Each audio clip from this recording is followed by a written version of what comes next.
வணக்கம். இன்று நம்மோடு சமூக பார்வையாளர், அரசியல் விமர்சகர் வெல்லவன் ராமதாஸ் இணைந்திருக்கிறார். உரையாடும். வணக்கம். வணக்கம். தாவேக்கா ஆட்சி பொறுப்பேற்று முதல் பட்ஜெட் இன்னைக்கு தாக்கல் செய்யப்பட்டிருக்கிறது. பொதுவாக இந்த பட்ஜெட்டுடைய அம்சங்கள் எப்படி இருந்தது? இதற்கு முன்னால் இருந்த ஆட்சிகள், அதிமுக திமுகவினுடைய ஆட்சிகளை ஒப்பிடும்போது இந்த பட்ஜெட் எந்த மாதிரியான ஒரு பார்வையை உருவாக்கு? இதில் முந்தைய ஆட்சிகளோடு ஒப்பிடுவது அப்படிங்கிறது ஃபுல்லாக டீட்டெயில் நமக்கு எல்லாமே கிடச்சி அதை குறித்த அனாலிசிஸ் எல்லாம் வந்த பிறகு கூட பார்க்கலாம். மேலோட்டமாக, அதாவது ரேண்டமாக, அதனுடைய அடிப்படை விஷயங்கள், முக்கியமான விஷயங்கள்லன்னு நம்ம பார்க்கும்போது இது எந்த விதமான புதிய அறிவிப்புகளும் பெருசாக இல்லாமல் முக்கியமான துறைகளுக்கு பணத்தை ஒதுக்கீடு செய்யப்படுகிற நிதி குறைக்கப்பட்டு கடன் வாங்கிறத குறைப்போன்னு இவங்க சொன்ன அந்த பம்மாத்து பொய் அப்படின்னு நிரூபிக்கிற மாதிரியான எல்லாமே இதில் கண்டென்ட்டில் இருக்குது. கிட்டத்தட்ட இவங்க உத்தேசமான வாங்க போகிற கடன் 1,73,000 கோடி. இவங்க சொன்ன நலத்திட்டங்கள் எதுவுமே செயல்பாட்டுக்கு வரல. இவங்க குறிப்பிட்ட எந்த முக்கியமான நலத்திட்டங்களும் செயல்பாட்டுக்கு வரலை. வேலையில்லாத இளைஞர்களுக்கு பணம் தருவோன்னு சொன்ன 4,000 அது இல்லை. 2,500 ரூபாய் மகளிர் உரிமை தொகை தருவோன்னு சொன்னது அது கிடையாது. அடுத்ததாக இலவச பேருந்து, எல்லா பேருந்துகளில் இலவசமாக போகிறது அது இல்லை. இவங்க சொன்னது எதுவுமே நடக்கலை. ஒரு திருமணத்திற்கு அது ஒன்று திட்டம்னா இது ஒன்று தான். அது அண்ணன் சீருன்றது வரணுன்றதுக்காக தாய்மாமன் தங்க மோதிரம் சொன்னாங்க இல்லையா, அது எல்லா குழந்தைக்குன்னு சொன்னாங்க. அடுத்து கவர்மெண்ட் ஹாஸ்பிட்டலில் இருக்கிற குழந்தைகளுக்குன்னு சொன்னாங்க. தாய்மாமன் தங்க மோதிரம் மாதிரி அண்ணன் சீர், அது கிட்டத்தட்ட விஜய் அவர்களை கட்சி பேரு மட்டும். ஆமாம், அந்த அவரோட சினிமாவோடு அவருடைய கட்சி பேரோடு தொடர்பு படுத்துகிற மாதிரியான சில விஷயங்களை செஞ்சுருக்காங்க. மாற்றம்னு சொன்னது உதயநிதி ஸ்டாலின் சொன்ன மாதிரி பேரெல்லாம் மாற்றிருக்காங்க. சைக்கிள் கொடுப்பாங்க, சைக்கிள் கொடுக்குற திட்டத்துக்கு பேரை மாற்று வெற்றி. ஆமாம், வெற்றி சைக்கிள், வெற்றி சைக்கிள், வெற்றி ஆடு, வெற்றி வீடு. வெற்றி ஆடுன்னா சாதாரண ஆடு தானா? இல்லை, சாதா ஆடு தான். ஜெயலலிதா காலத்தில் சொன்னதான், அதுவும் புதுசு இல்லை, இப்போ மாற்றம் தான், பேர் மாற்றம் தான். ஜெயலலிதா ஆட்சி காலத்தில் விலையில்லா ஆடுன்னு சொன்னாங்க. இப்போ அது வெற்றி ஆடாக மாறி இருக்கு. அப்போ 4 ஆடு, இப்போ ஒரு ஆடு குட்டி போட்டு 5 ஆடு. அதில் அவங்க எப்படி பயனாளிகளை தேர்ந்தெடுக்க போகிறாங்க, என்ன மாதிரி இதை கொடுக்க போகிறாங்கங்கிறதெல்லாம் தெரியல. அது இருக்கட்டும். ஏன்னா அந்த வெற்றி ஆட்டில் 30,000 பேருக்கு மகளிருக்கு தான் கொடுப்போம் அப்படின்னு சொல்லியிருக்கிறாங்க. தமிழ்நாட்டில் இருக்கக்கூடிய எக்கச்சக்கமான லட்சக்கணக்கான மகளிரில் 30,000 மகளிரை மட்டும் எப்படி தேர்வு பண்ணலாம்? இதை தேர்வு செய்ய போகிறது எப்படின்னுலாம் தெரில. அது குத்து மதிப்பாக அடிச்சிடுறது என்ன, அதோட முன்னுரிமை எப்படி யாருக்கு தீர்மானிக்கிறது? அதாவது தகுதி உள்ளவர்களுக்கு ஆடு தேவையா அப்படிங்கிறது ஒன்று. ஆடு தேவைப்படுறவங்க அந்த தகுதிக்குள்ளே வரலைன்னா என்ன பண்ணுறது? இவங்க வர இருக்கிற தகுதிக்குள்ளே வரலைன்னா என்ன பண்ணுறது? இது ஒரு பெரிய குழப்பம் தான். அது 2வது, நகர்ப்புறங்களில் ஆடு வளர்க்குறது ரொம்ப சிரமம். சொந்த வீடு இல்லாதவங்க ஆடு வளர்க்குறது சிரமம், ஒப்பீட்டளவில் சிரமம். அந்த மாதிரி ஈவன் இதில் சொல்கிறேன், இப்போ நகருக்கு வெளியில் இருக்கவங்களையுமே கூட. அதனால் இது எப்படி கொண்டு வர போகிறாங்கங்கிறது தெரியல. 10,000 பேருக்கு கறவை மாடு கொடுக்குறதாகவும் சொல்லியிருக்காங்க.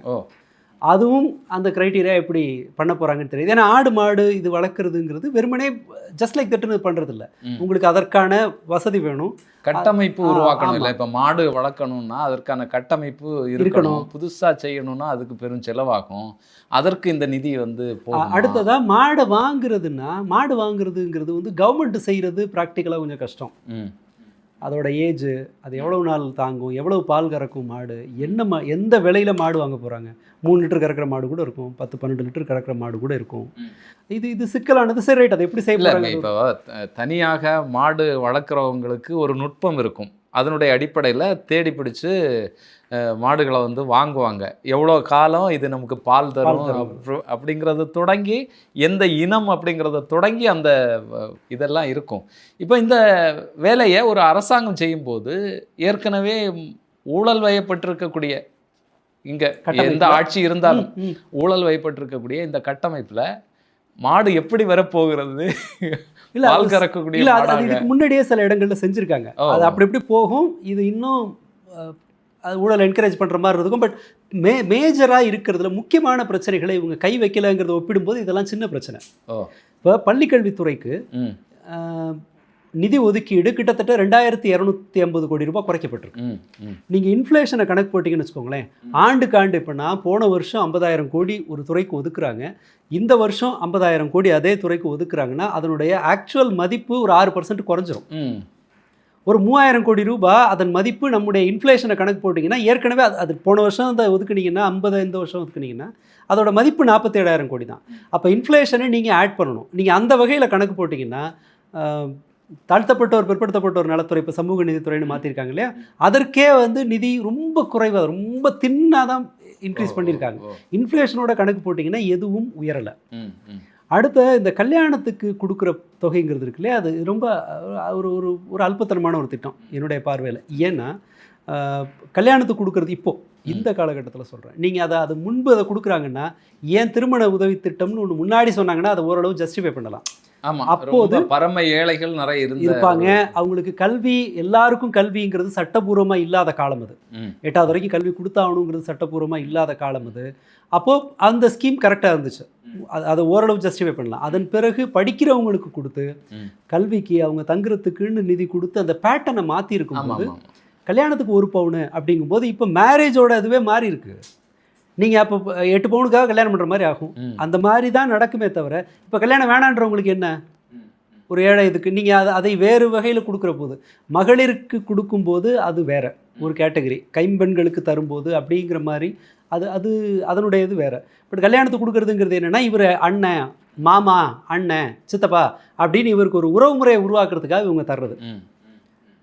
எல்லா பெண்களுக்கும் தருவதாக சொன்ன 2500 ரூபாய் இல்லை, அதை பற்றி எதுவும் பேசலை.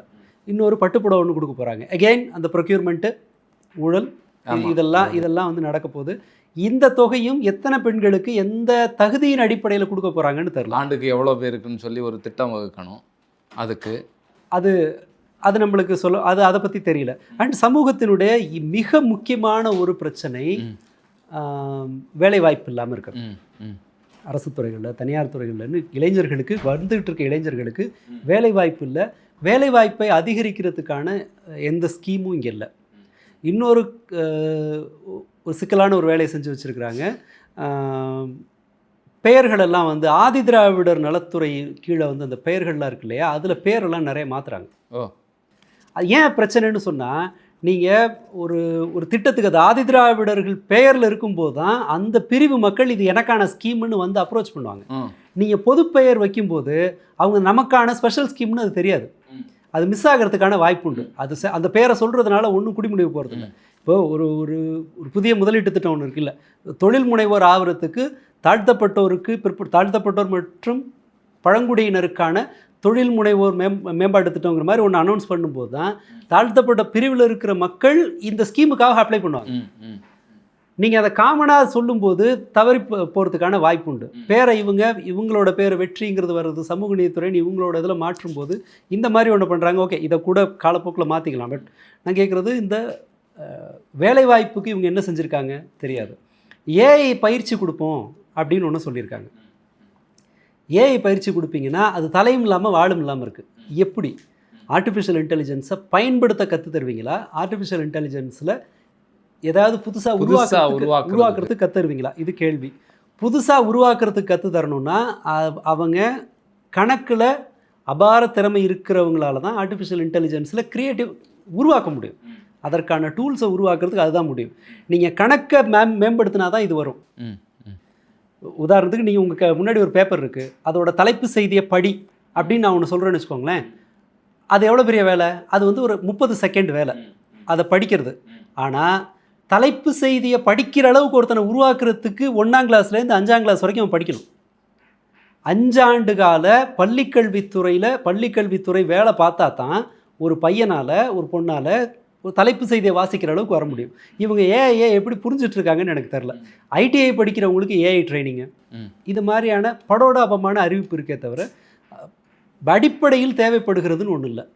இன்னொரு எனக்கு தெரியல, இதெல்லாம் பொதுவாக இருக்கா? அள்ளி அப்படி தெளிக்கிற அப்படி இப்போ குறிப்பாக இந்த விஷயம் இப்படி செய்ய போகிறோம், அதுக்கு இவ்வளோ நிதி ஒதுக்கி இருக்கோம், இவ்வளோ மாணவர்கள் பயன்பெறுவாங்க, இல்லை அப்படி கூட தேவை இலக்கு அப்படி இது என்னன்னு தெரியாமல் அறிவிச்சிருக்காங்கன்னு நினைக்கிறேன். ஒரு ஏஐங்கிறது ஒரு ஏஐ ட்ரெயின்ட் ஒரு ஆர்டிஃபிஷியல் இன்டெலிஜென்ஸில் நம்முடைய சமூகம் சீன மாணவர்களைப் போல அல்லது கொரியா தைவான் மாணவர்கள் மாதிரி ரொம்ப எக்ஸ்ட்ராடினரியாக வர்றதுக்கு நாம் என்ன செய்யணும் அப்படின்னு நீங்கள் கல்வித்துறையில் இருக்க ஒருத்தரை கேட்டிங்கன்னா அவர் இந்த பட்ஜெட்டுக்குள்ளே என்ன செய்யலாங்கிறத சொல்ல வாய்ப்பு இருக்குது. நீங்கள் ஐடிஐ படிக்கிறவங்களுக்கு ஏஐ ட்ரைனிங் கொடுக்குறேன் அப்படின்னு சொன்னால் எந்த ஸ்கில் அவங்க வளர்க்க போகிறாங்க அது நமக்கு தெரியாது. அடுத்ததாக இவங்க ஏன் இந்த ஒரு வடிவேலு ஜோக் ஒன்று வரும், அவர் பிச்சை எடுப்பார், வந்துட்டு ஐயா நீங்கள் 100 வருஷம் நல்லா இருக்கணுன்னே 50 ரூபா எடுத்து கொடு அப்படிம்பாங்க. அடுத்தது இன்னொரு வாழ்த்து சொல்லுவார், இந்த 5 பவுன் செயின் எடுத்து போட்டுரு அவனுக்கு அப்படின்னு தம்பிராமையா சொல்லுவார். அடுத்தது ஐயோ தர்மத்தால் என்னை கொலையாக கொள்றீங்களேன்னு வடிவேலு கேட்ட உடனே அந்த வீட்டு பத்திரத்தை அவன்கிட்ட கொடுத்துறியா அப்படின்னு சொல்லிட்டே இருப்பார். அப்புறம் கிளம்பி போனோன்னே என்னங்க இப்படி சொன்னீங்கன்னா நீயும் சொன்னேன் நானும் சொன்னது ஒன்று சரியாக போச்சு, சொன்னதெல்லாம் செய்யணுமான்னு ஒரு காமெடி வரும் தெரியுமா, கிட்டத்தட்ட அந்த மாதிரி தான் இருக்குது. ஏன் அடிச்சு விடு, இதுவா அதுனா இப்போ ஹெல்த் டிபார்ட்மெண்ட்டில் ஏதாவது அனௌன்ஸ்மெண்ட்டாக பண்ணிவிடு. எவ்வளவு தேவைக்கும் இவங்க அனௌன்ஸ்மெண்ட்டுக்குமான பாரதூரமான இடைவெளி இருக்குன்னா 12 மாவட்டங்களில் முதியோர்களுக்கு 12 முதியோர் இல்லம் அமைக்கிறாங்க. பட்ஜெட் எவ்வளோ தெரியுமா, 6.6 கோடி. 12 மாவட்டங்களில் 6.5 கோடியில் முதியோர் இல்லம் கட்டுறீங்கன்னா ஒரு முதியோர் இல்லத்துக்கு தோராயமாக 50 லட்சம் வருது. எவ்வளோ பேருக்கு தெரியுமா அந்த முதியோர் இல்லம்? 40 பேருக்கு. 40 பேருக்கு எப்படி மாவட்டத்துக்கு 40 முதியோருக்கு ஒரு முதியோர் இல்லம். அதை மாதிரி வெறும் 12 மாவட்டத்துக்கு இது ஒரு ஸ்கீம். ஓகே, தேவை எவ்வளவு இருக்கு? இல்லை இப்போ இந்த பில்டிங் எல்லாம் கட்டுறதுக்கு இப்போ விலைவாசி ரொம்ப அதிகமாக இருக்குது, அதை வாடகை கூட எடுக்கலாம். அந்த இடத்துக்கு அதை முதியோர் பராமரிக்கிறதுக்கு எவ்வளோ வேணும், அந்த முதியோர் சிகிச்சைக்கு எவ்வளோ வேணும், அந்த 40 பேருக்கு வருஷத்துக்கு 50 லட்சங்கிறது ஒன்றுமே கிடையாது. நீங்கள் 40 பேருக்கு உணவு கொடுத்து ஒரு கட்டடத்துக்கு வாடகை கொடுத்து மருத்துவ பராமரிப்பு அவங்களோட ரெக்ரியேஷன் இது எல்லாத்தையும் உடை இது எல்லாத்தையும் நீங்கள் பார்த்துக்கணும்னு சொன்னால் 50 லட்சங்கிறது ஒன்றுமே கிடையாது. ஏன்னா நீங்கள் அடிப்படை முதலீடு செய்யணும்ல, அதற்கான கட்டமைப்பு ரெடி பண்ணணும், அவங்களோட ஃபர்னிச்சரு, முதியோர் நடக்கிறதுக்கான அந்த அளவுக்கான டாய்லெட்டு, இல்லை அவ்வளோ இடவசதி உள்ள இடத்த பிடிக்கணும், இதெல்லாம் தெரியாது. ஆனால் 12 மாவட்டம் 6.5 கோடி ஒதுக்கீடு என்ன கணக்கில் வரும்? தமிழ்நாட்டில் இருக்கிற இன்னைய தேதிக்கு இருக்கிற முதியோர்களோட எண்ணிக்கை கிட்டத்தட்ட 1 கோடி முதியோர்கள் தமிழ்நாட்டில் இருக்காங்க. வெறும் நம்ம பேசிக்கிட்டு இருக்கிற இந்த பகுதியில் மட்டும் முதியோர் இல்லத்திற்கான 40 முதியோரை வந்து உங்களால் தேர்த்திட முடியும். ஆனால் வெறும் 500 முதியோர்கள் தமிழ்நாட்டில் 500 முதியோர்கள் பயன்படும் வகையில் ஒரு ஸ்கீம். அடுத்ததாக இன்னொரு இது ஒன்று வச்சுருக்காங்க, ஸ்பெஷல் மெடிக்கல் இதை வந்து முதியோர்களுக்கு கொடுக்கறதுக்கு மாதிரி ஒன்று. தொலைதூர கிராமங்களில் இருக்கிற மக்களுக்கு முதியோருக்கு மருத்துவ பயன் போய் சேரணும், முதியோர்கள் மக்களுக்குன்னு நினைக்கிறேன், மருத்துவ பயன் போய் சேரணுங்கிறதுக்காக 5 சென்டரோட 200 மையங்களை கனெக்ட் பண்ணி ஒரு மருத்துவ சேவை தருது. 200 மையங்கள்னால் இன்டர்நெட் வழியாக அவங்கள கனெக்ட் பண்ணுறது. ஓ சரி. அதாவது ஸ்பெஷலைஸ்டு மெடிக்கல் கேர் தேவைப்படுற இடங்களில் தொலைதூரங்களுக்கு போகணுன்னு சொல்லிட்டு இப்போ 5 சென்டரை 200 கனெக்ட் பண்ணிங்கன்னா எவ்வளோ ஆகும்? ஒரு சென்டருக்கு 40 மையங்களை நீங்கள் இணைக்கணும். இந்த 40 மையங்களை இணைச்சு அவங்களுக்கு இவ்வளவு பேருக்கு மெடிக்கல் கேரை நீங்கள் எக்ஸ்டெண்ட் பண்ணுறதுன்னா அதற்கு எவ்வளவு பட்ஜெட் தேவைப்படும்? 18 கோடி ஒதுக்கியிருக்காங்க. அது குறைவு தானே, ரொம்ப இல்லை. நீங்கள் அதில் என்ன செய்வீங்க? ஒரு மருத்துவருக்கு நீங்கள் தோராயமாக ஒரு சிறப்பு மருத்துவம் படித்த மருத்துவர், ஒரு ஃபிசியோதெரபிஸ்ட்டு, இவங்களெல்லாம் குறைஞ்சபட்சம் வேறு ஒன்றும் வேண்டாம், ஒரு சாதாரண ஒரு மெடிக்கல் ஃபெசிலிட்டி, ஒரு ஹாஸ்பிட்டலு நீங்கள் ஒரு மாவட்டத்தில் கட்டுறீங்கன்னு சொன்னாலே ஒரு ஹாஸ்பிட்டலில் கட்டுறதுக்கு எவ்வளோ ஆகும் செலவு? ஒரு ஸ்கேன் மிஷின் எவ்வளவு? இல்லை இந்த தொழில்நுட்பம் எல்லாம் இருக்கும், இந்த அம்சங்கள் எல்லாம் சேர்ந்து என்ன கணக்குன்னு தெரியாது. அதான் அந்த தேவைக்கும் ஒதுக்கீட்டுக்கும் லாஜிக்கலாகவே இது கனெக்ட் ஆகலைங்கிறேன் நான். அல்லது நீங்கள் என்ன பண்ணணும், இது வந்து மருத்துவர்களை இதுக்கு ஸ்பெஷலாக போடுறீங்க அப்படின்னா பட்ஜெட் ஜாஸ்தி ஆகணும். ஏற்கனவே இருக்கிற மருத்துவர்களை இதுக்கு பயன்படுத்துவீங்கன்னா எக்ஸிஸ்டிங் வேலையாகவும் பார்ப்பான். ஏற்கனவே இது இல்லை, வெயிட்டிங்கில் இருக்குது, உங்களுக்கு போதுமான அளவில் ஆட்கள் கிடையாது, வெளியில் போகிற மருத்துவர்கள் எண்ணிக்கை அதிகமாகுது. இவ்வளவு பிரச்சனை இருக்கும்போது நீங்கள் இந்த மெடிக்கலில் மட்டும் இவங்க அறிவிச்சிருக்கிற திட்டங்களை கணக்கு போட்டோன்னா அதுக்கு தேவைக்கும் யதார்த்தத்துக்கும் அது பொருந்தாது. சும்மா அப்படி போகிற போக்கில் எந்த எக்ஸ்ட்ரா செலவும் இல்லாமல், எந்த அறிவிப்பும் இல்லாமல், எந்த விதமான உருப்படியான மாற்றங்களுக்கும் முயற்சி செய்யாமல் பேரளவுக்கு இருக்கிற பட்ஜெட்டுக்குள்ளே என்னென்ன தர முடியுமோ அனௌன்ஸ் பண்ணுறாங்க. அதாவது குழந்தைக்கு எவ்வளோ சாப்பாடு வேணுன்ற ஆங்கிள்லேருந்து சாப்பாடு போடுறதில்ல, எவ்வளவு என்னால் என் இஷ்டம் எவ்வளவோ அவ்வளோதான் நான் ஊட்டுவேன், எனக்கு சௌரியப்பட்ட வகையில் குழந்தைக்கு ஊட்டுவேங்கிற மாதிரியான அந்த கணக்கீடு எல்லாமே இல்லை. இவ்வளோ அறிவிச்சிட்டேன், ஆமாம் வச்சுங்க, அவ்வளோதான். அப்போ இனிதான் தெரியும் இதனுடைய. ஆமாம், இது என்னென்னு வந்து தெரியும். இல்லை, அதெல்லாம் போட்டோம். நீங்கள் இன்னொரு இவங்களோட திட்டமிடல் எந்த அளவு பிரமாதமாக இருக்குது அப்படின்னு கணக்கு போடணுன்னா, அந்த கூவத்தில் குழந்தைங்க குளிக்கலாம், அந்த அளவுக்கு ஒரு ஸ்கீம் அனௌன்ஸ் பண்ணியிருக்காங்க. கூவத்தை மேம்படுத்துகிற ஒரு திட்டம். கூவத்தை மேம்படுத்துறதுன்னு சொன்னால் இந்த தூரத்தில் இருக்க ஒரு ஆற்றை க்ளீன் பண்ணுற வேலை இல்லை.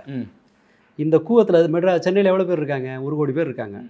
1 கோடி பேர் கை கழுவுற தண்ணி, ஒன்றுக்கு போகிற தண்ணி, குளிக்கிற தண்ணி எல்லாமே வந்து கூவத்தில் கலக்குது. அதனால தான் கூவம் குப்பையாக இருக்குது, அழுக்காக இருக்குது. இப்போ கூவத்தை சரி பண்ணணும்னு சொன்னால் இந்த 1 கோடி பேர் வசிக்கிற நகரத்தில் எல்லா இடங்கள்லையும் கழிவுநீர் சுத்திகரிப்பு மையங்கள் வேணும். தனித்தனியாக வைக்கணும். ஆமாம், ஒவ்வொரு பகுதிக்கும் எங்கெங்கே எல்லாம் வந்து சின்ன சின்ன கால்வாய் வந்து கூவத்தில் கலக்குதோ அங்கே எல்லாம் கழிவுநீர் சுத்திகரிக்கப்பட்டு அந்த தண்ணி வெளியேற்றப்படும். ஒன்றாச்சா? அதுக்கு கொஞ்சம் இந்த பக்கம் நகர்ந்திங்கன்னா கழிவுநீர் சுத்திகரிக்கப்படணும்னு சொன்னால் கழிவுநீர் பாதைகள் முறையாக பராமரிக்கப்படணும். கழிவுநீர் பாதைகள் வேணும் அதுக்கு வர்ற அளவுக்கு. அது தொடர் பராமரிப்பில் இருக்கணும். கட்டணும், பராமரிக்கணும். வீட்டிலிருந்து வர்ற தண்ணிக்கான இணைப்பு சரியாக இருக்கணும். வேறு இடங்கள்லேருந்து கழிவுநீர் அன்ஆத்தரைஸ்டாக திருட்டுத்தனமாக கழிவுநீர் வந்து கலக்கிறத தடுக்கணும். இல்லை, இதில் இன்னொரு விஷயம், இப்போ மருத்துவமனைகள், தொழிற்சாலைகள் இதனுடைய கழிவுகளும் வந்து கிட்டத்தட்ட இங்கே தானே வரும். எல்லாமே தான். ஆமாம், இவ்வளவு நடக்கணும்னு வச்சுக்கோங்களேன். நீங்கள் தமிழ்நாடு பட்ஜெட்டை மாதிரி 2 மடங்கு போடணும். ஏன்னா பிரச்சனை தலையெடுத்தா, நான் சாக்கடை தண்ணியை கொண்டு வந்து கூவத்தில் விடணுங்கிறது மக்களுக்கு தலையெடுத்தா? அவங்க பொழப்புக்கு வர்றாங்க, ஒரு இடத்துல தங்குறாங்க, அந்த கழிவுநீர் ஒரு சாக்கடையில் சேருது, அந்த சாக்கடையெல்லாம் வந்து கூவத்தில் சேருது. ரைட், இந்த தப்புக்கு நீங்கள் பொறுப்பு இல்லை. ஆனால் இந்த அனௌன்ஸ்மெண்ட்டு படோடாபமாக இருக்குது. ஆனால் இதை செயல்படுத்துறதுங்கிறது நீங்கள் நினைக்கிற அளவுக்கு இல்லை. பிரச்சனை அந்த கூவம் வந்து ஏதோ ஒரு இதில் எல்லாம் ஆகலை. ரொம்ப முக்கியமாக ஆய்வு செய்து இதுக்கு எவ்வளோ செலவாகும், எந்தெந்த முறையில் இதை வந்து சரி செய்ய வேண்டியது இருக்கும் அப்படிங்கிறத ஒரு நிபுணர் குழுவை வச்சே வந்து போட வேண்டிய திட்டம் இது. ஆசைப்படுறதெல்லாம் அறிவிக்கிறது இல்லை பட்ஜெட். தேவை என்ன, எவ்வளோ வாய்ப்பு இருக்குது, எவ்வளவு சாத்தியம், இதிலிருந்து வர்றது. அது இவங்க இந்த அறிவு குழந்தை குளிக்கிற அளவுக்குன்னா வேணா இப்போ போய் பிள்ளைங்களை கூட்டிகிட்டு போய் குளிப்பாட்டி விட்டலாம், அவ்வளோதான். கட்டாயப்படுத்தி இப்போ எல்லாத்தையும் மாற்றினாங்கல்ல, வெற்றின்னு நாளைக்கே அனௌன்ஸ்மெண்ட் வந்தாலும் வரும். நாளையிலேருந்து நீ வெற்றி செல்வராஜ் அப்படின்னு கவர்மெண்ட் அனௌன்ஸ் பண்ணாலும் ஆச்சரியத்துக்கு இல்லை. அவ்வளோ பேர் வெற்றி எடுத்துக்க அப்படின்ற மாதிரி சகலத்துக்கும் வெற்றின்னு போடுறாங்க. வெற்றி கூவம் திட்டம் இது அப்படியே வச்சுக்கலாம். வெற்றி கூவம் திட்டம்னு வச்சுக்கிட்டா கூட வெற்றி கூவ திட்டத்துக்கு நீங்கள் முதலீடு செய்ய வேண்டியதுங்கிறது நம்முடைய பட்ஜெட்டை விட 2-3 மடங்கு இருக்கும்.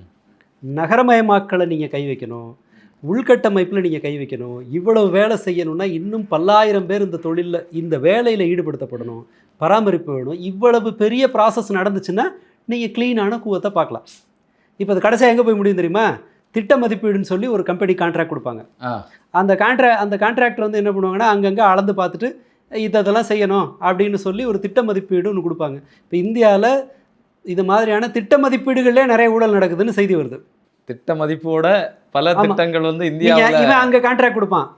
ஒரு கம்பெனி வாங்குவோம், 30 கோடி ரூபாய்க்கு கான்ட்ராக்ட் எடுக்கும். அந்த 30 கோடி கான்ட்ராக்ட் என்ன பண்ணுவாங்கன்னா அவங்க ஒரு 20 எடுத்துக்கிட்டு ஒரு 10 கோடி ரூபாய்க்கு அதை வந்து இன்னொரு 10 கம்பெனிக்கு பிரித்து கொடுப்பாங்க. அவங்க அங்கங்கே கைமாறி போயிட்டு கடைசியாக லஞ்சம் கொடுத்து முடிச்சு கடைசியாக என்ன ஒரு 10-15 லட்சம் ரூபாய்க்கு மதிப்பு இருக்கிற ஒரு திட்ட மதிப்பீடு உங்களுக்கு வரும். நிதின் கட்கரியே அதை சொல்லியிருக்காரு. கட்டடம் கட்டுறதுல ஊழல் இது நடந்தால் பரவாயில்ல, தப்பு நடந்தால் பரவாயில்ல, திட்ட மதிப்பீடே சொதப்பலாக இருக்கீங்க அப்படின்னு நிதின் கட்கரி சில மாதங்களுக்கு முன்பு பேசியிருக்காரு. இந்த கூவத்தோட ஸ்கீமை நீங்கள் பார்த்தீங்கன்னாலே தெரிஞ்சிடும். இவங்க வெறுமனே ஒரு ட்ரீமை வியாபாரம் பண்ணுறாங்க. ஒரு கனவை வந்து மக்கள்கிட்ட வந்து விதிச்சாலே அவங்க வந்து அதை கொண்டு நடந்துட்டு இருப்பாங்க. ஃபைனான்ஸ் செக்ரட்டரி கிளியர் கட்டாக சொல்லிட்டார். இவங்க சொன்னாங்க இல்லையா, கடன் இல்லாமல் எப்படி கவர்மெண்ட் நடத்துறதுன்னு தெரியும், தண்ணிக்கு அடியில் போய் டேமை செக் பண்ணுறதுக்கு எனக்கு தெரியும்னெல்லாம் பில்டப் கொடுத்தாங்கல்ல.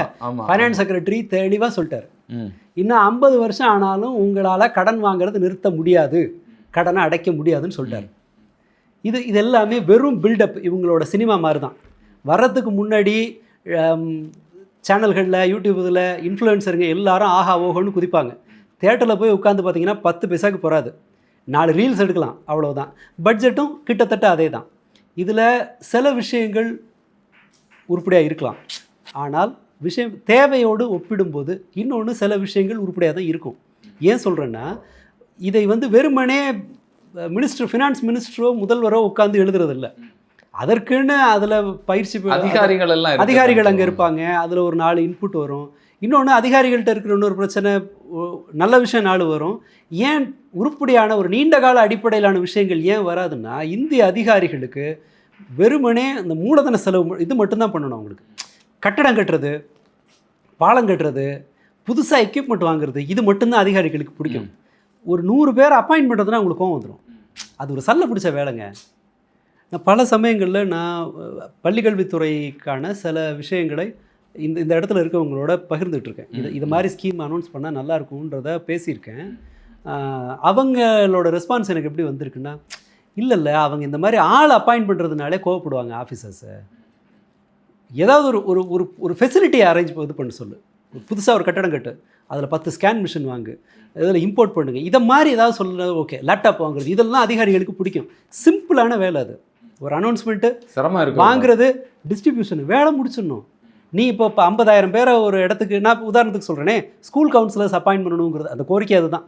நான் இப்போ 12 வருஷமாக தெரிஞ்ச இடங்கள்ல எல்லாம் எங்கேயாவது வாய்ப்பு இருக்குது, ரொம்ப சின்னவங்கள்ட்டையும் கூட இது மாதிரி இருந்தால் செய்தியை கொண்டு போங்க அப்படிங்கிறது சொல்லுவேன். ஏன்னா அது 2012 ஹைகோர்ட் ஆர்டர் ஒன்று இருக்குது. எல்லா பள்ளிகளையும் பெர்மனெண்ட்டாக ஒரு கவுன்சிலர் இருக்கணும்.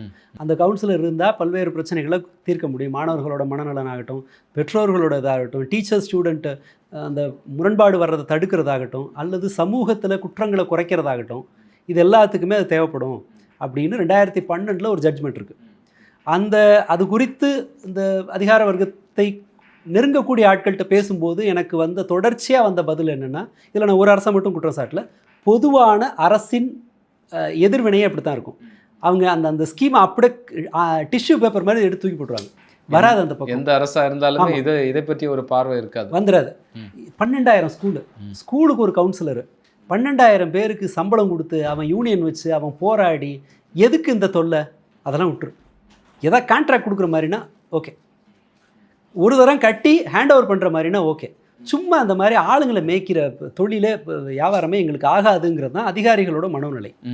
அவங்கள்ட்ட ஆனால் சில ஸ்கீம் நல்லபடியாக வரலாம்.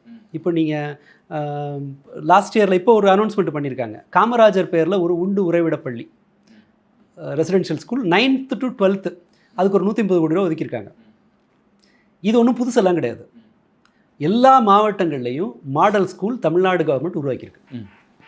திமுக ஆட்சியில் எல்லா மாவட்டங்கள்லேயும் உண்டு. அந்த மாடல் ஸ்கூலில் 9ஆவதுலேருந்து 12ஆவது வரைக்கும் உண்டு.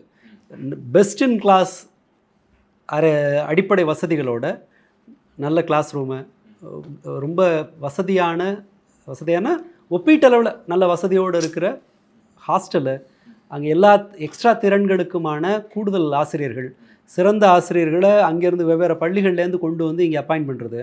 அவங்க நீட்டுக்கு ஜேஇக்கு படிக்கலாம், ஸ்போர்ட்ஸுக்கு வழி உண்டு, மற்ற சாஃப்ட் ஸ்கில்ஸை சொல்லித்தரத்துக்கு விசிட்டிங் ஆட்கள் உண்டு.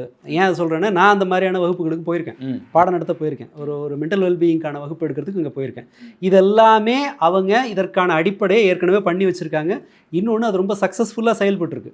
பல 100 மாணவர்கள் ஐஐடிக்கு கவர்மெண்ட் ஸ்கூல் மாணவர்கள் போயிருக்காங்க. இதில் என்ன பண்ணியிருக்காங்கன்னா, இவங்க அடிஷனலாக கட்ட போகிறாங்க. வந்து கடந்த திமுக ஆட்சியில் செஞ்சது, அதுக்கு முன்னாடியெல்லாம் இல்லை. அதில் அதை மெயின்டைன் பண்ணுறதுக்குன்னே சிறப்பு அதிகாரிகள் உண்டு. அதை தொடர்ந்து கண்காணிப்பாங்க. ரொம்ப சாப்பாடு கூட ஆசிரியர்களும் அங்கே தான் சாப்பிட்ணும். நீ வீட்டிலேருந்து டப்பா எடுத்துகிட்டு வர முடியாது. ஆசிரியர்களும் அங்கே தான் சாப்பிடுவாங்க. அங்கே பயிற்சி கொடுக்க போகிறவங்களும் அங்கே தான் தங்கி அங்கே தான் சாப்பிட்ணும்.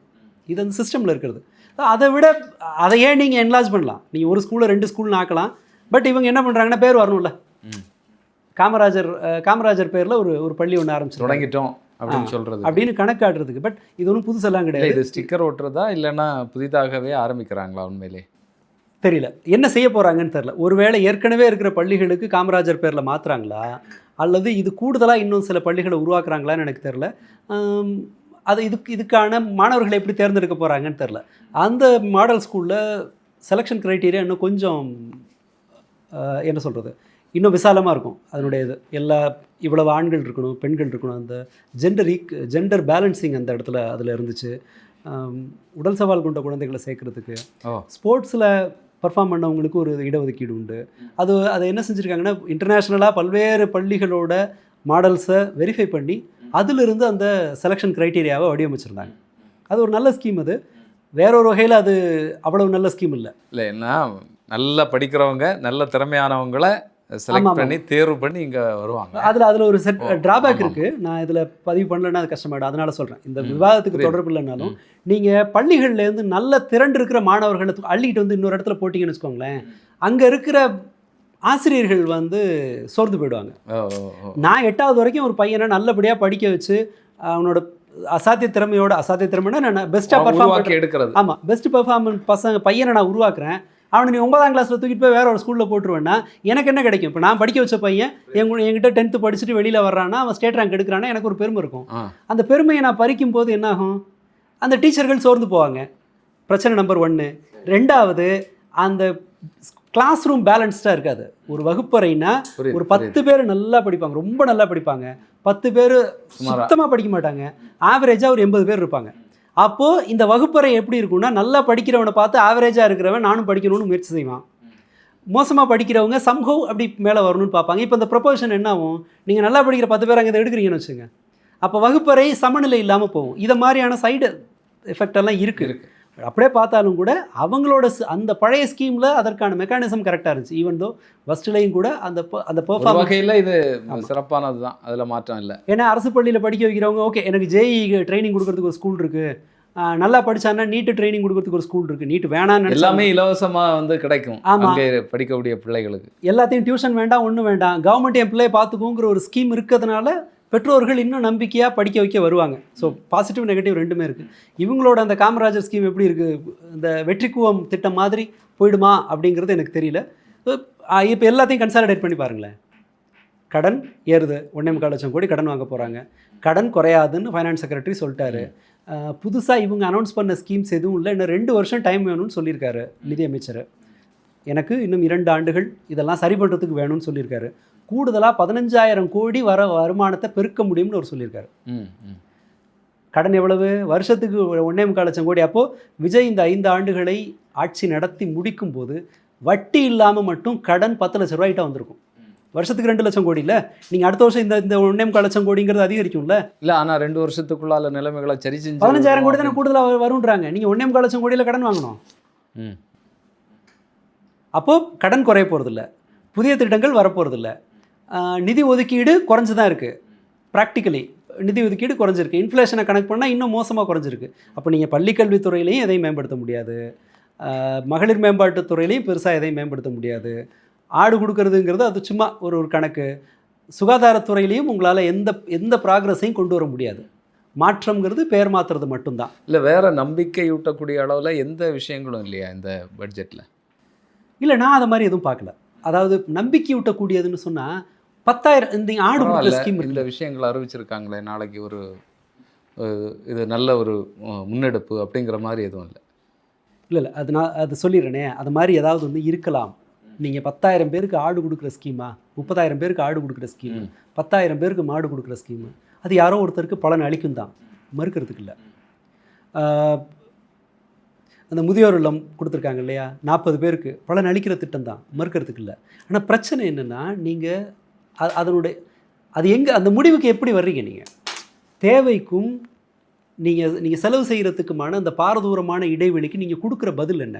அது இல்லை இல்லையா? ஏன்னா ஒரு இடத்துல உட்காந்துக்கிட்டு நீங்கள் கீழே இருந்து உங்களுக்கு என்ன வேணுங்கிறத கேட்டுட்டு எனக்கு இதெல்லாம் முடியும்னு சொல்கிறது வேறு விஷயம்.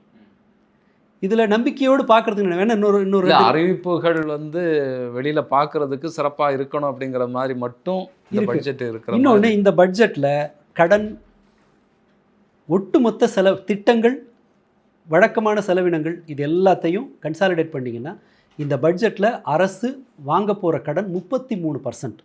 தன்னுடைய ஒட்டுமொத்த செலவில் கடனாக வாங்க போகிறது மட்டும் 33%, 1/3 கடன். அப்போது இது எவ்வளோ? நம்மளுடைய மாதாந்திர செலவில் 33% கடன் மட்டும் வாங்குகிறோன்னா அதை எப்படி ப்ராக்ரஸிவ்னு நம்ம கணக்கில் எடுக்க முடியும்? ஏன்னா புதிய மூலதனம்னு எதுவும் எனக்கு இருக்க மாதிரி தெரில, புதிய மூலதனங்கள்னு எதுவும் இருக்க மாதிரி தெரில. அடுத்த ஒரு எனக்கு இருக்கிற சந்தேகம், மேபி விஷயம் தெரிஞ்சவங்க சொல்லட்டும். கிராமப்புற வேலைவாய்ப்பு திட்டத்தை 150 நாள் வேலைவாய்ப்பு திட்டமாக மாற்றுற மாதிரி ஒரு ஸ்கீம் ஒன்று சொல்லியிருக்காங்க. அதில் 100 கோடி கூடுதல் ஒதுக்கீடு, 100 கோடி ரூபாய் கூடுதல் ஒதுக்கீடு கொடுத்து இந்த கிராமப்புற வேலைவாய்ப்பு திட்டத்துக்கு ஏற்கனவே தமிழ்நாடு கவர்மெண்ட் செலவிட போகிற தொகை 5000 கோடி. 100 நாள்லேருந்து 125 நாளாக மாற்றும் போது 5000 கோடி கூடுதல் செலவாகுது. இதில் வெறும் 100 கோடியை போட்டுட்டு எப்படி கூடுதலாக 25 நாள் வேலை கொடுக்க போகிறீங்க? எனக்கு அது நிஜமாக எனக்கு புரியல. அது யாராவது விஷயம் தெரிஞ்சவங்க எக்ஸ்பிளைன் பண்ணால் அதுக்கப்புறம் கற்றுக்கலாம். ஆனால் இந்த கணக்கு எனக்கு உதைக்குது. இது ப்ராக்டிக்கலாக சாத்தியப்படுற பழையதும் புதியதும் சேர்த்து 7000 கோடி ரூபாய்க்கு மேலே வந்து இல்லை அதாவது இப்போ நம்ம வந்து 40% மாநில அரசினுடைய பங்கு இப்போ ஜிராம்ஜி திட்டத்தில். அப்போது 5000 கோடி ரூபா நம்ம போடுறோன்னா சுமாராக எவ்வளோ வருது? அது ஒரு 12000 கோடி ரூபாய் அந்த மாதிரி வரலாம். ஒட்டு மொத்தமாக 125 நாள் நீங்கள் வேலை கொடுக்கறதுக்கான செலவுன்னு கணக்கு விட்டோன்னா ஒரு 11லேருந்து 12000 கோடின்னு வச்சுக்கிட்டா, அப்போது அதில் 1/5 5ல் 1 பங்கு நாம் கூடுதலாக்குறோம். 5ல் 1 பங்கு நாள் நாம் கூடுதலாக செலவிடணும்னு சொன்னால் 5ல் 1 பங்கு கூடுதல் செலவுனா அந்த 11000 கிட்டத்தட்ட 2500 கோடி ரூபா 2000 கோடியிலேருந்து 2500 கோடியில் நீங்கள் ஒதுக்கணும். 100 கோடி ஒதுக்கிட்டு எப்படி 25 நாள் எக்ஸ்ட்ரா வேலை கொடுப்பீங்க? அடிப்படை கணக்கே உதைக்குது. அப்போ அந்த 25 நாள் எக்ஸ்ட்ரா வேலை யாரு கொடுப்பீங்க? அப்போ செலக்டிவாக எதாவது பண்ண போகிறீங்களா? தெரியல. குறைவான நபர்களுக்கு புரியுதா உங்களுக்கு? அந்த தேவை எவ்வளவு இருக்குது, ஒதுக்கீடு எவ்வளவு இருக்குது? புரியுது. ஒரு நல்ல ஸ்கீம் ஒன்று சொல்லியிருக்காங்க, நான் வேணா ஒத்துக்கிறேன். கல்லறை மேம்பாட்டு திட்டம் 34 கோடி. ஏன்னா அங்கே தானே போகணும் எல்லாரும். அது வேணா இல்லை சீரியஸ்லி நான் ஜோக்ஸ் தேவையான இல்லை அதை நான் மறுக்கலை. இல்லை அது ஓகே, ஏதாவது இருக்கலாம். பட் ப்ரிடாமினெண்ட்டாக நான் சொல்ல விரும்புகிறது நல்லதுன்னு ஒன்று தேடி எடுக்கிறத விடவும் இதை ஹைலைட் பண்ணுறதுக்கு தான் நம்ம வேணும். கை தட்டுறதுக்கும் ஆஹா ஓஹோன்னு விசில் அடிக்கிறதுக்கும் 1000 பேர் இருக்காங்க. இந்த மாதிரியான பிரச்சனைகளை சுட்டி காட்டுறதுக்கு தான் நாம் வேணும். அப்போ தான் இதில் எதையாவது ஒன்றையாவது மாற்றுவாங்களான்னு தெரியும். நிச்சயமாக இந்த 6 கோடி ரூபாய் ஒதுக்கிட்டு அது ஒரு ஸ்கீமே கிடையாது, முதியோர் நலனுக்கும் முதியோரோட தேவைக்கும் இது ஒரு ஸ்கீமே கிடையாது அப்படின்னு. நான் அந்த டீட்டெயில் மறந்துட்டேன். நான் போய் செக் பண்ணால் பார்க்குறவங்க யாராவது செக் பண்ணால் தெரியும்.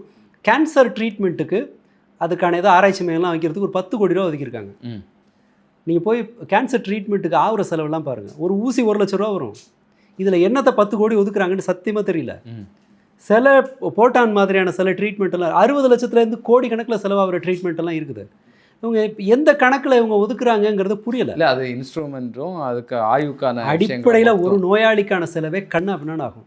நீங்கள் இது வந்து ஒன்றுமே கிடையாது. அவங்கக்கிட்ட கேன்சர் நோயாளிகளுக்கு வெறுமனே சாப்பாடு கொடுக்கறது கூட இந்த தொகையெல்லாம் பத்தாது. அதை எந்த கணக்கில் அவங்க செய்கிறாங்கன்னு தெரியல. இந்த ஒதுக்கீடு ரொம்ப இதானது. அண்ட் மருத்துவத்துறையில் இவங்களோட ஸ்கீம்ஸ் எல்லாம் உருப்படியாக வேலை செய்யணும்னா 4ல் 1 பங்கு ஆட்களை நீங்கள் கூடுதலாக நியமிக்கணும். போதுமான ஆள் எங்கேருந்து எடுப்பீங்க? டாக்டரை வேணும்ல, ஆள் வேணும்ல உங்களுக்கு. டாக்டர் வேணும், நர்சஸ் வேணும், பாராமெடிக்கல் ஸ்டாஃப்ஸ் வேணும். இது மாதிரி பல்வேறு விஷயங்கள் இருக்குது.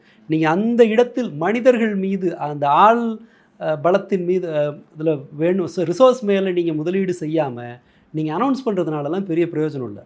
எக்ஸிஸ்டிங் ரிசோர்ஸையே நீங்கள் புதிய திட்டங்களுக்கு பயன்படுத்தினீங்கன்னா வழக்கமான பணிகள் வந்து சொதப்போம். நிச்சயமாக இதெல்லாம் பரிசீலனையில் எடுத்தாங்களான்னு தெரியல. அதுக்காகத்தான். மற்றபடி ஏதாவது தேடி பார்த்தா ஏதாவது 1-2 கிடைக்கலாம்.